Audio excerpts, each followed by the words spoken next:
Hello students, GK tech Bangla চ্যানেলে তোমাদের সকলকে স্বাগত। তো আবারও নতুন একটি ক্লাস নিয়ে চলে এসেছি আজকে আমাদের 8 নাম্বার ক্লাস। আগের ক্লাসগুলি না দেখে থাকলে প্লেলিস্টে গিয়ে দেখে নিও তোমরা। এছাড়াও তোমরা প্লেলিস্টে দেখবে অঙ্গনওয়াড়ি রিলেটেড প্রচুর ক্লাস রয়েছে, চাইলে তোমরা সেগুলিও দেখতে পারো। তো আজকে মোট 25টি প্রশ্ন রয়েছে এবং সঙ্গে রয়েছে প্রচুর এক্সট্রা ডিটেলস। তো প্রত্যেকটি প্রশ্ন তোমরা খুব মন দিয়ে দেখো এবং নোট করে নাও। যে সমস্ত জেলার বোনেদের ফর্ম ফিল আপ হয়ে গেছে তোমরা তো দেখবেই, আর যে সমস্ত জেলায় এখনও ফর্ম ফিল আপ হয়নি তোমরাও দেখো, কেন খুব শীঘ্রই তোমাদের জেলাতেও ভ্যাকেন্সি আসতে চলেছে বোনেরা। প্রস্তুতি তোমরা এখন থেকেই তাই স্টার্ট করে দাও। আর তোমাদের প্রস্তুতিকে এগিয়ে নিয়ে যেতে জিকে টেক বাংলা সবসময় তোমাদের পাশে থাকবে। তো চ্যানেলে যারা যারা নতুন আছো চ্যানেলটিকে সাবস্ক্রাইব করে নাও এবং জিকে টেক বাংলার সঙ্গে থাকো। তো চলো আজকের ক্লাসটি শুরু করি। আজকের প্রথম প্রশ্ন দেখো, মানব কঙ্কালতন্ত্রের একটি অংশ কিন্তু হাড় নয় এমন কাঠামোর নাম কি? দাঁত, চুল, নখ নাকি খুর? তো সঠিক উত্তরটি হয়ে যাবে অপশান এ, দাঁত হলো এমন একটি অংশ যেটি হাড় নয় কিন্তু মানব কঙ্কালতন্ত্রের অংশ। তো এক্সট্রা ডিটেলস দেখো, মানব কঙ্কালতন্ত্রের অংশ হাড়ের পুনরুৎপাদন ক্ষমতা থাকলেও দাঁতের তা নেই, তাই এটি হাড় নয়। মানবদেহের চুল, নখ এগুলি কেরাটিন দ্বারা গঠিত হয়। মনে রাখবে, অনেক সময় জিজ্ঞাসা করা হয় যে মানবদেহের যে চুল বা নখ এগুলি কি দ্বারা গঠিত বা কোন প্রোটিন দ্বারা গঠিত হয়। মনে রাখবে, কেরাটিন নামক প্রোটিন দ্বারা এগুলি গঠিত হয়। এরপরে দেখো, ক্যালসিয়াম ফসফেট, ক্যালসিয়াম ক্লোরাইড এবং ক্যালসিয়াম কার্বনেট দ্বারা দাঁতের এনামেল গঠিত হয়। মনে রাখবে, তিনটি পয়েন্টই ইম্পর্টেন্ট। পরের প্রশ্ন, যকৃৎ এবং পেশিতে শক্তি কী রূপে সঞ্চিত হয়? তো যকৃৎ এবং পেশিতে শক্তি সঞ্চিত হয় গ্লাইকোজেন রূপে। অপশন ডি সঠিক উত্তর। তো এক্সট্রা ডিটেলস দেখো, রক্তের যে অতিরিক্ত গ্লুকোজ তা যকৃতে গ্লাইকোজেন রূপে সঞ্চিত থাকে এবং প্রয়োজনে এই গ্লাইকোজেন ভেঙে মানব রক্তে গ্লুকোজের মাত্রা বজায় রাখে। তো গ্লাইকোজেনের কাজ তোমরা দেখলে। এরপরে দেখো, গ্লাইকোজেন হলো গ্লুকোজের একটি পলিস্যাকারাইড যা মানবদেহে শক্তি উৎপন্ন করে। এবং মনে রাখবে, গ্লাইকোজেন ছাড়াও মানব যকৃতে vitamin A, vitamin D, vitamin E, vitamin K, vitamin B6 এবং ভিটামিন B12 সঞ্চিত হয়। পরের প্রশ্ন, ব্যাকটেরিয়া ধ্বংসকারী ভাইরাসের নাম কি? সঠিক উত্তর option A, bacteriophage. Option A সঠিক উত্তর। পরের প্রশ্ন, মানবদেহের কোন গ্রন্থি থেকে গোনাডোট্রপিক হরমোন ক্ষরিত হয়? তো গোনাডোট্রপিক হরমোন এটি ক্ষরিত হয় পিটুইটারি নামক গ্রন্থি থেকে। তো অপশন সি সঠিক উত্তর।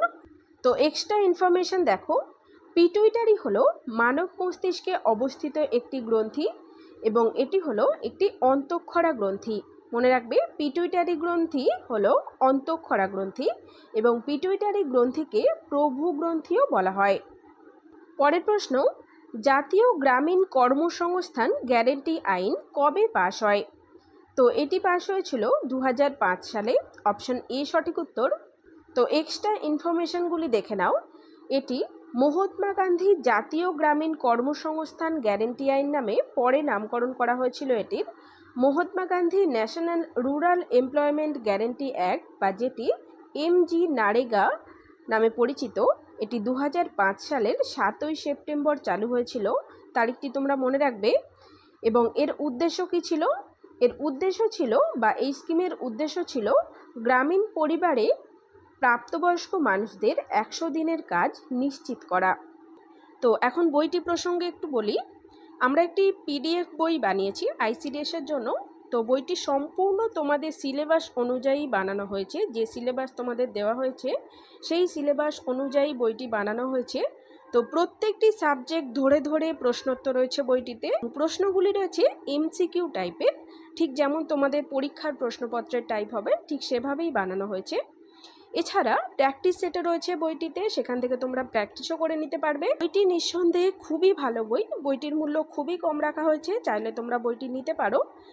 তো যে সমস্ত বোনেরা সিরিয়াসলি পড়াশোনাটা করতে চাও চাকরিটা পাওয়ার জন্য এবং হয়তো বিভিন্ন সমস্যার কারণে বা সময়ের অভাবে পড়াশোনাটা করে উঠতে পারছো না ঠিকঠাক, তোমাদেরকে আমি পার্সোনালি সাজেস্ট করব বইটি নিয়ে পড়ার জন্য। দেখো, বাজার চলতি প্রচুর বই রয়েছে আইসিডিএসের জন্য এবং প্রচুর পেড কোর্সও রয়েছে, তোমরা জানোই।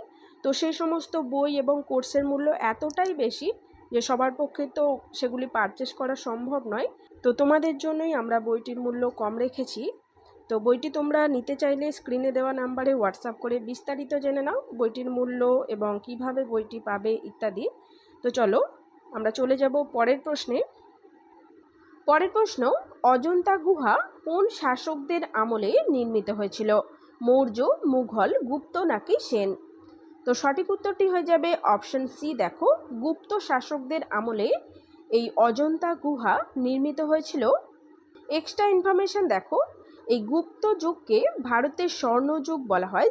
যে গুপ্ত যুগে অজন্তা গুহা নির্মিত হয়েছিল সেই গুপ্ত যুগকে ভারতের স্বর্ণযুগ বলা হয়।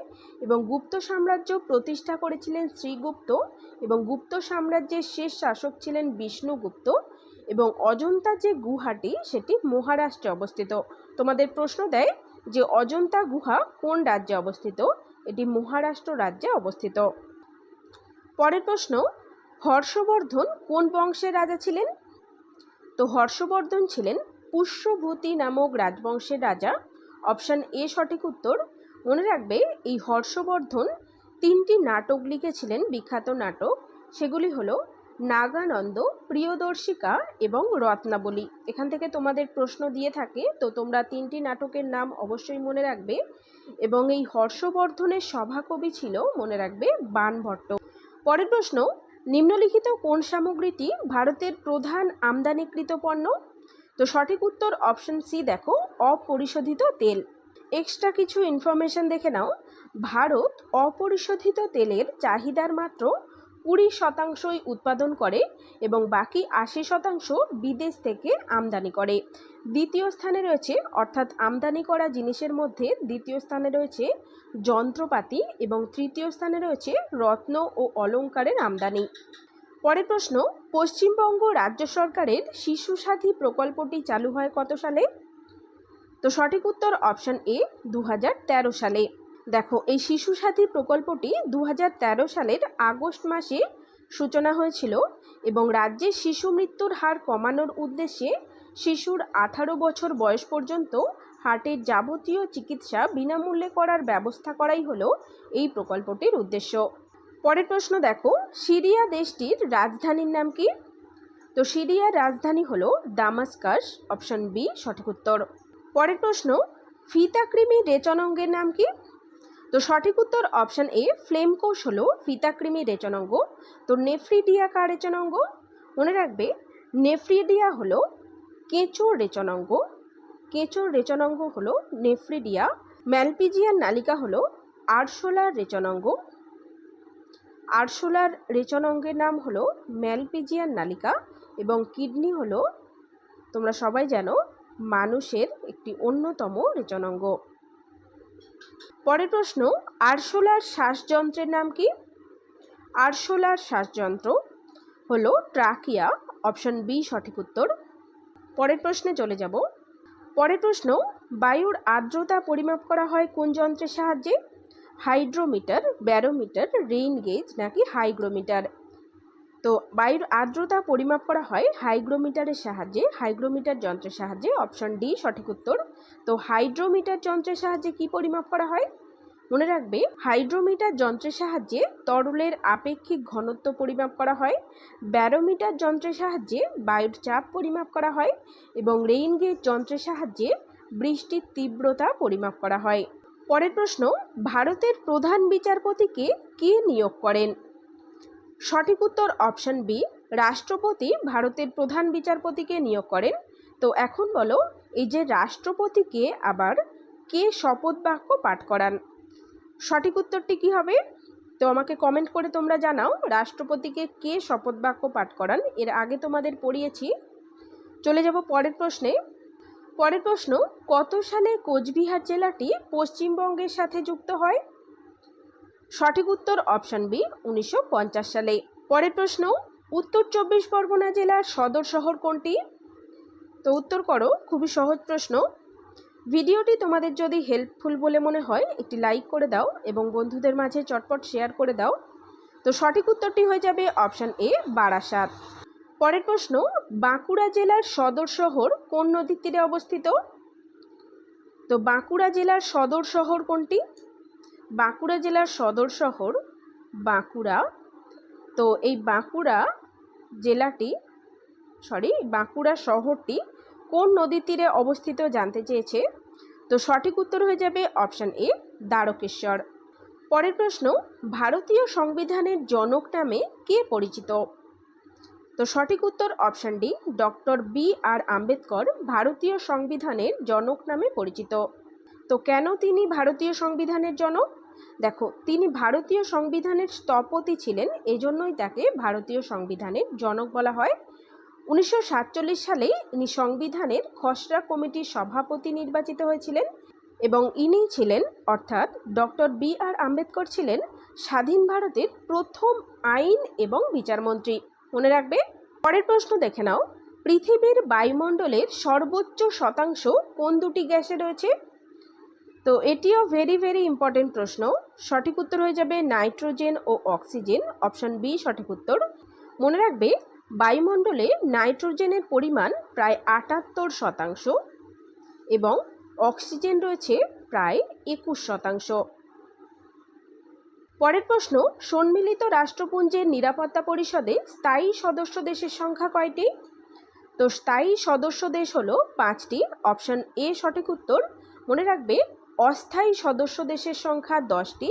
তো স্থায়ী সদস্য দেশ যে 5টি, সেই 5টি দেশের নাম তোমরা মনে রাখবে: চীন, মার্কিন যুক্তরাষ্ট্র, রাশিয়া, ফ্রান্স এবং ব্রিটেন।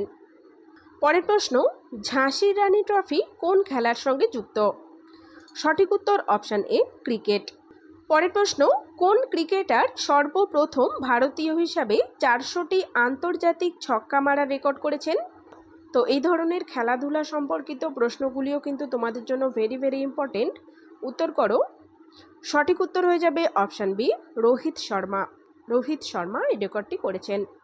পরের প্রশ্ন, আনব্রেকেবল কার আত্মজীবনী? তো সঠিক উত্তর অপশান ডি, মেরি কমের আত্মজীবনী হলো আনব্রেকেবল। ভেরি ইম্পর্টেন্ট প্রশ্ন, তোমরা মার্ক করো। পরের প্রশ্ন, গোয়া কবে ভারতের 25তম রাজ্যে পরিণত হয়? তো সঠিক উত্তর অপশান ডি, 1987 সালে গোয়া ভারতের 25তম রাজ্যে পরিণত হয়েছিল এবং তারিখটি তোমরা মনে রাখবে, 1987 সালের 30শে মে। এই দিনটিতে গোয়া ভারতের 25তম রাজ্যে পরিণত হয়। এবং আরেকটি ইনফরমেশন তোমরা মনে রাখো, এই যে গোয়া ভারতের আয়তনের ক্ষুদ্রতম রাজ্য একটি। পরের প্রশ্ন এবং আজকে শেষ প্রশ্ন দেখে নাও, নোবেল শান্তি পুরস্কার কোন শহর থেকে দেওয়া হয়? তো নোবেলের প্রায় সমস্ত পুরস্কার স্টকহোম শহর থেকে দেওয়া হলেও শুধুমাত্র শান্তি পুরস্কার এটি অসলো শহর থেকে দেওয়া হয়। তো অপশান এ সঠিক উত্তর। তো আজকের ক্লাস এই পর্যন্তই। ভিডিওটি তোমাদের যদি হেল্পফুল বলে মনে হয় একটি লাইক করে দিও এবং বন্ধুদের মাঝে শেয়ার করে দিও। আগামী দিনে আরও একটি নতুন ক্লাস নিয়ে চলে আসছি। তো চলো, দেখা হচ্ছে নেক্সট ভিডিওতে।